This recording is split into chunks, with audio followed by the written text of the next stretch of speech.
పశ్చిమ బెంగాల్లో ఎస్ఐఆర్ కసరత్తులో భాగంగా కొనసాగుతున్న అభ్యంతరాల పరిష్కార ప్రక్రియ పురోగతిపై సుప్రీంకోర్టు సంతృప్తి వ్యక్తం చేసింది.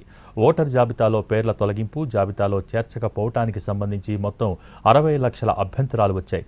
వాటిలో మార్చి 31 నాటికి సుమారు 47,04,000 అభ్యంతరాలు పరిష్కారమైన విషయాన్ని సర్వోన్నత న్యాయస్థానం గుర్తించింది. ఇదే అంశంపై కలకత్తా హైకోర్టు ప్రధాన న్యాయమూర్తి పంపించిన 2 నివేదికలను CJI justice Suryakant, justice Joymalya Bagchi, justice Vipul M పంచోలితో కూడిన త్రిసభ్య ధర్మాసనం పరిశీలించింది. రోజుకు దాదాపు 1,75,000 నుంచి 2 లక్షల అభ్యంతరాలను పరిష్కరిస్తూ ఉండటంపై సంతృప్తి వ్యక్తం చేసింది. పెండింగ్లో ఉన్న అభ్యంతరాలు అన్నీ ఏప్రిల్ 7 నాటికి పరిష్కారమయ్యే అవకాశం ఉందని హైకోర్టు చీఫ్ జస్టిస్ తన నివేదికలో పేర్కొన్నారు.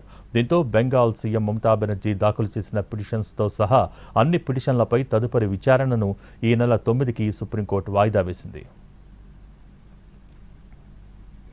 మరోవైపు ఓటర్ల జాబితాలోని పేర్లు తొలగించడం లేదా కొత్త పేర్లను చేర్చడంపై వచ్చే అపీల్స్ను విచారణ చేయడానికి 19 అపిలేట్ ట్రైబ్యునళ్ల ఏర్పాటు చేస్తున్నారు.